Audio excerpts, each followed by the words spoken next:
Hi Paul, thank you for having me. I Welcome. truly feel like in a candy shop right now. And I know you're the man behind all these beauties here. Yes, well, as a breeder, this is my candy shop also, right? Congratulations, looks amazing. Thank you, thank you. Tell me more, yes. please. Yeah, well, you're now here in the United Selections kitchen, what we call it, where the baby's growing. And well, as a breeder here in Kenya, we are actually the only breeder of cutthroats who are doing every step of the process in Kenya.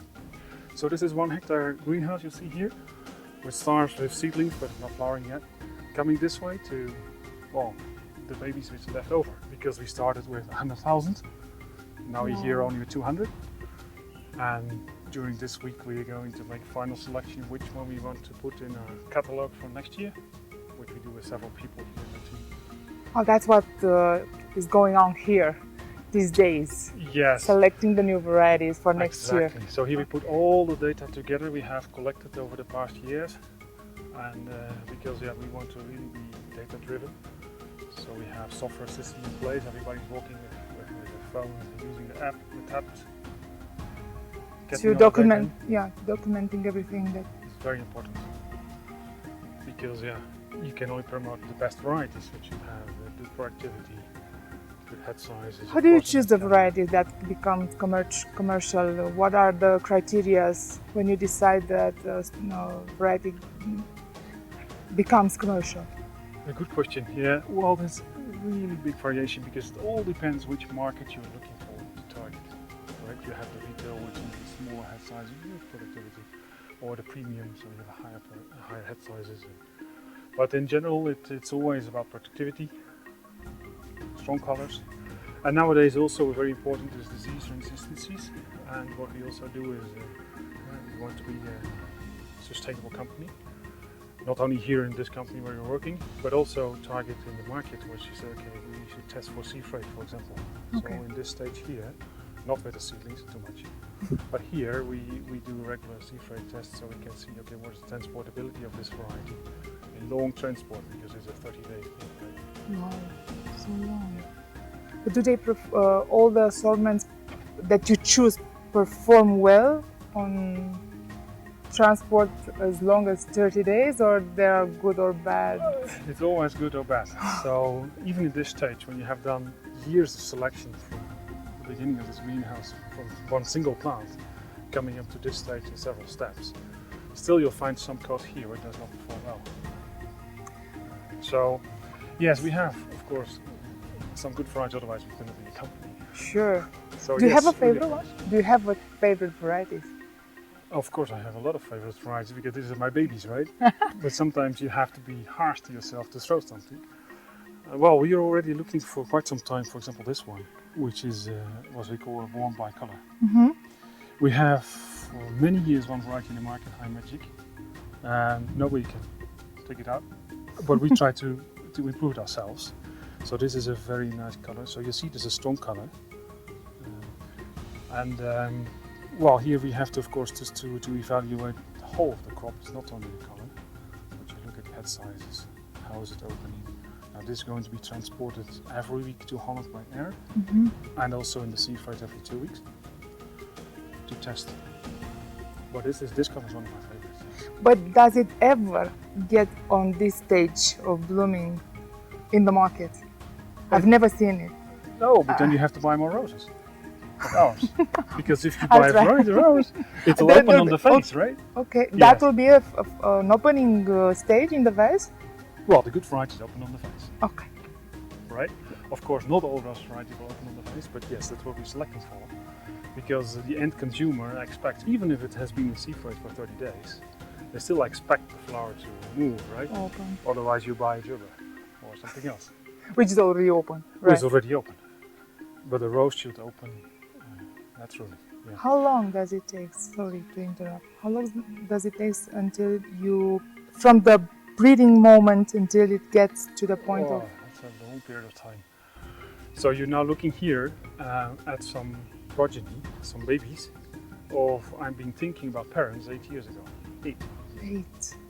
So it's a very long process. So then you start to think, okay, how can I which parent should I combine to get this kind of color. And then you have to do the pollination, and getting the seedlings is already 1.5 to 2 years. It's a long period It's because long, of the yeah. crops.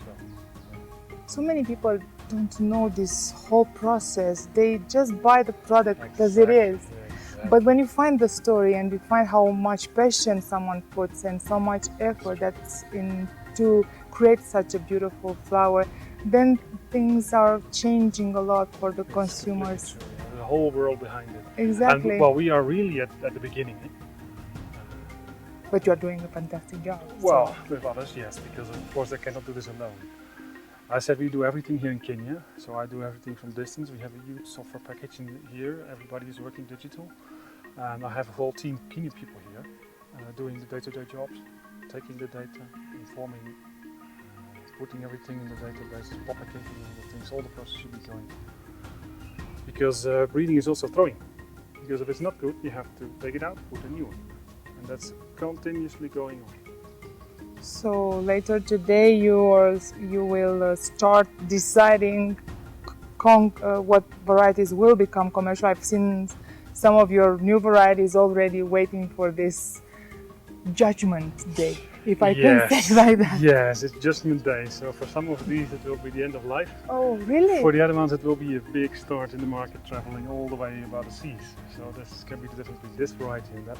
So you are telling me after 8 years of breeding a variety, it can be thrown away Exactly. in one day. Exactly. Oh my God. Sometimes you have nice ones that you're looking at for a long time. You're still hoping will be okay, but in the end, might turn out there's something killing on this one. Well, this is quite okay, but you can find something or any disease, and you have to throw it.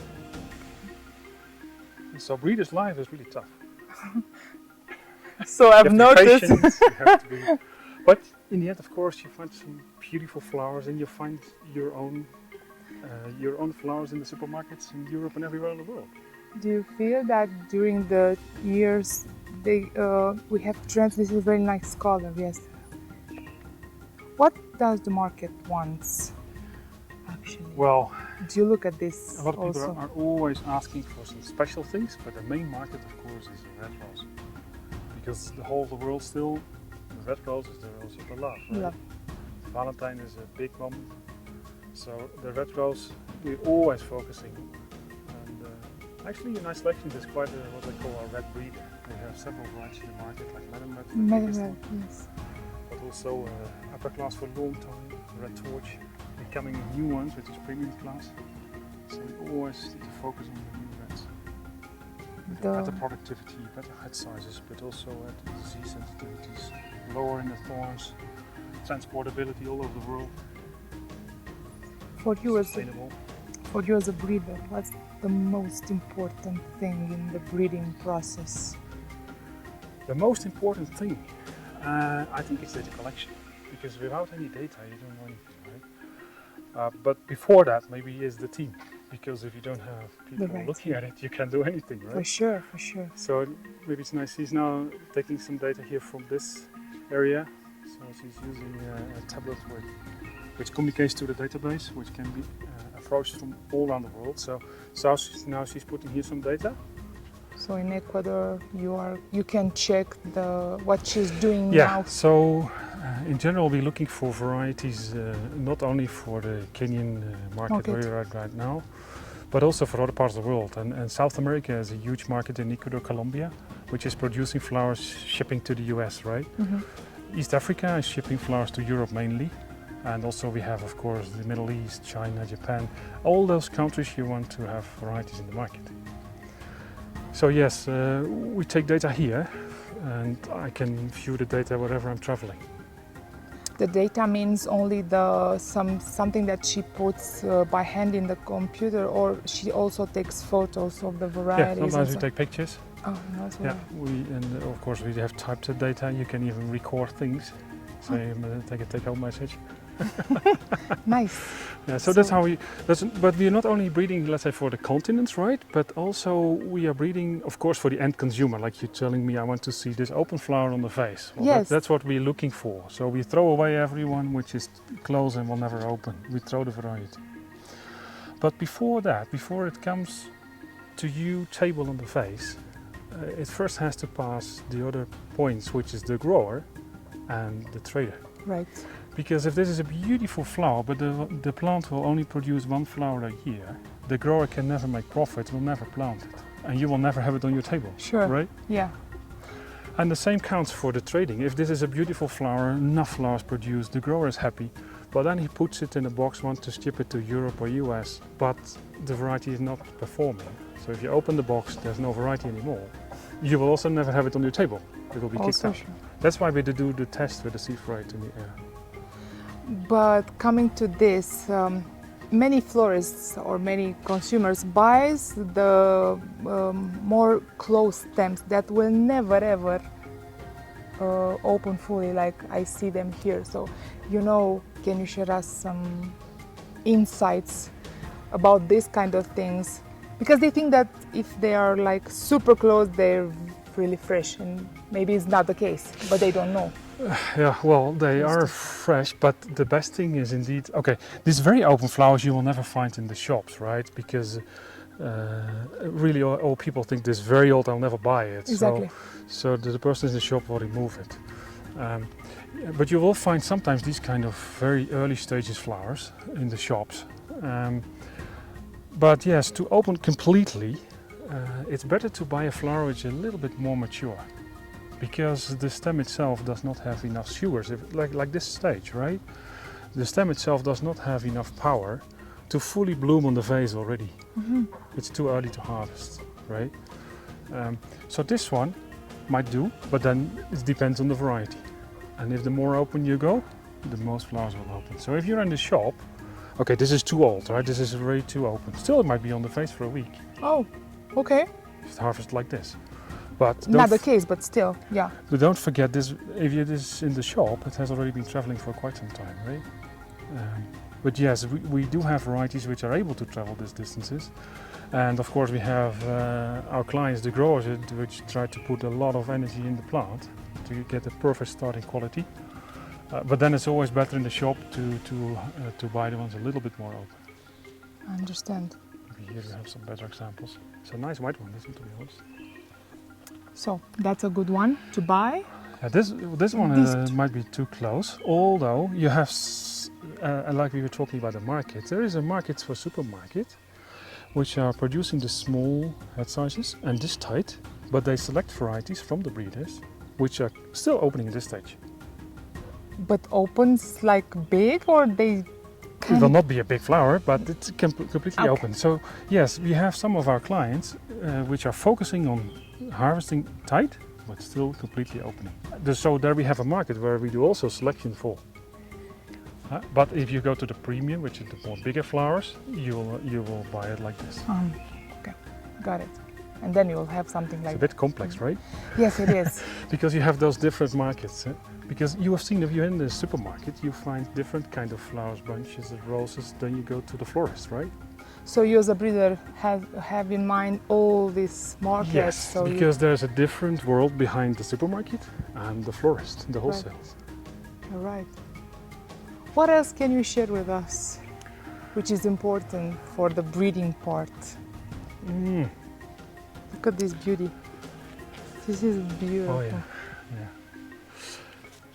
Yeah, this kind of flowers. I kind of enjoy this Yeah. open stage. I love it.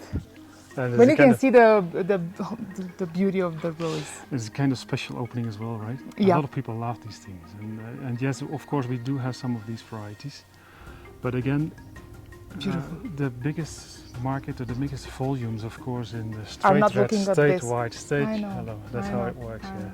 yeah. That's for an exclusive thing. Maybe you should talk a little bit more about these kind of roses. Please. You've seen this one before? No? You should go more to the shops, right? This is a spray rose. So we have the standard, which is a single rose, and you have spray rose, which one stem has a lot of flowers. Yes. You can see a little bit more here.